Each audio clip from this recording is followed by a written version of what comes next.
So welcome to another episode of No Fluff, No Passes with the Evil Twin.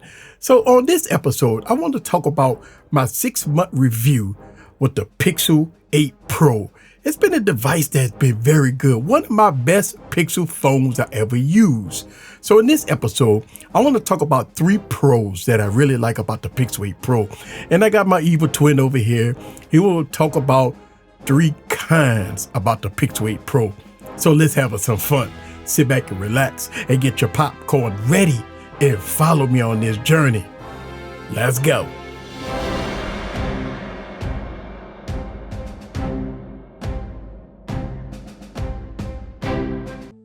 What's up, guys? Welcome to another episode of No Fluff, No Passes with the Evil Twin. So the Pixel 8 Pro came out about October 2023. It has a 6.7-inch display. We got the Tensor 3 processor, 12 gigs of RAM, 128 gigs of storage, base storage, right? We got great cameras with all the Google AI stuff that you know and love. Now, this flagship, to me, is a complete refinement for what I've used in the past. Not a big fan of Google Pixels, by the way, but the Pixel 8 Pro was great. And that brings me to my first pro, the design. Love it or hate it. It looks different. It looks futuristic. The camera bar on the back gives it a different flavor. The design is beautiful. The feel in the hand is great. It's definitely good for me. I really do like the design of the Pixel 8 Pro. And you know what, brother? That is a pro. That is a pro. Tell me about your kind, your first kind. Lord, we got to go through this. Oh my God. Oof. Oh, wow. Brother, I have a lot of kinds, which I will run it down at the end of this video. I have a lot of kinds, but I would say the first kind of the Pixel 8 Pro is the price. Now, come on now. This is not a top tier device. This phone costs over $1,000 retail after tax. Now, that's kind of an insult. Selling a stock Android phone with a weak processor for $1,000? Come on now, that's a joke, right? Yeah, think about this. You could get a device like the Motorola Edge 2023 for $349 that have stock Android, 68 watts of charging, 256 gigs, right, of storage, Dimensity processor that I really love, with all the bells and whistles, plus desktop mode and ready for. And yeah, we know that the price of the Pixel 8 Pro now is lower. I seen it about $800. But still, at $800, there are better phones out there. Definitely, if you want a phone with stock Android, $800. Come on now, it's still pretty high for a stock Android phone. Wait a minute. For a person that buys everything at retail at high prices, you complaining about the price? You complained about the price. Look, I digress. Let me talk about number 2, and it's the cameras. Look, year after year, Google brings the thunder with its camera system with the best stills in the game. Nothing can beat it. I mean, the best stills in the game. Now, the video is almost up to par with the big dogs. You know what? The cameras are good here. And that's my number 2, brother. The cameras. After 6 months having this device, it's the cameras. Look, the cameras are one of the reasons why you buy a Pixel. Because the cameras are just that good. But you know what, brother? That's my number 2, the camera system on the Google Pixel 8 Pro. Oh, Lord. I mean, are you listening to yourself? I mean, just think about what you just said, right? Stills camera is really good on this phone, but the video is almost up to par with the big dogs. For $1,000, there's no such thing as up to par, almost up to par. Either it's good or it sucks. It's no in between. But you know what? I gotta tell you about my number 2, right? My number 2 is performance.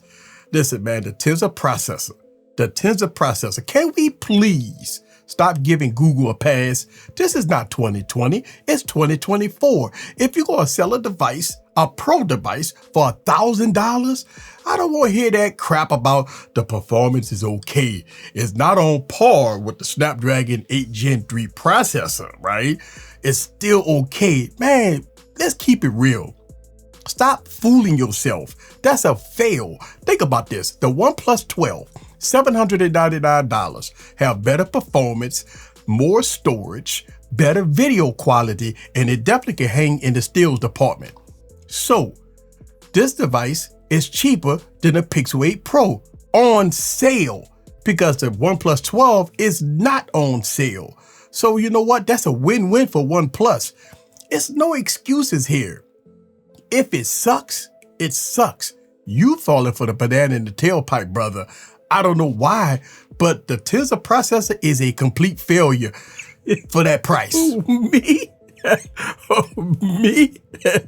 Bro, listen, I totally disagree with you. I believe that the Tensor 3 on the Pixel 8 Pro is great. No performance issues so far. I mean, it's good. Is it up there with the flagships? No. You know, the Tensor processor doesn't suck, bro. I mean, come on, get a grip on it. It's not that bad. Come on now. So let's talk about number 3. Man, number 3 is software. To me, I love the software. Anytime I want to get away from all these overlays on top of Android and I want a clean stock bill of Android, I go with the Pixel 8 Pro. It's been good, man. Listen, the Pixel 8 Pro is smooth and clean. It's one of my favorite features, bro. It's call screening, right? And have Google hold for me when I call a 1-800 number. Plus, Google's giving you 7 years of updates with all the AI enhancements. So it's a winner for me. You know what? After 6 months I have this device, the Pixel 8 Pros get better every month with every update. I really do like the Pixel 8 Pro. It's been good overall, bro. I mean, I ain't gonna lie to you. The software been very good. Oh my God. Oh, bro. Oh, Lord. Bro, what the hell are you talking about? Software? Come on, man. This is Android. You can make your phone look like any Pixel device out there using a launcher. Who the hell wants stock Android, man, for $1,000? Look, for that price, the Pixel 8 Pro supposed to be a feature-rich device. If I want stock Android, I'll buy a blue phone for $100. The hell are you talking about? Stock Android. But you know what? Since this is my number 3, and I told you that I was gonna run it down to you in the beginning of this video, let me run it down. Let me tell you a whole lot of cons. So let's go. First, the price is too damn high. Call it how you see it. Next, the Tensor processors suck. Call it how you see it. The cameras is not complete, right? Stills don't complete a camera system. So just so you know. Next, the phone gets hot when you push it hard when playing games. It sucks. Next, no desktop mode. It sucks. Next, 128 gigs of base storage at $1,000 is a ripoff. Oh, I got more. Some AI features has to go to the cloud in order to complete its task before it hit the phone, and it's slow, very slow. So you know what? You can forget about if you got slow internet speeds, right? Because it's gonna be slow as hell. You know what? Let's talk about this temperature crap, right? Skin temperature is a joke. You know what else a joke? 30-watt charging is a joke, right? This is not 2020. And lastly, a 10.5 megapixel camera in the front. What the hell is that? Right? So you could say all that crap about you like the Pixel 8 and all this here. The Pixel 8 Pro sound like a mid-range device, and this shit costs about $499 tops.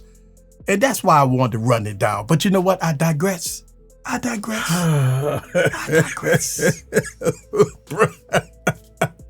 Shit, bro. All I can say is that my overall experience with the Pixel 8 Pro has been great, especially with the new price drops. Now, I would definitely recommend it for a good price. Now, I wouldn't pay $1,000 for it, but if you could get it for $799, $699, I would highly recommend it, especially if you're looking for the best device that Google has to offer. That device is really good.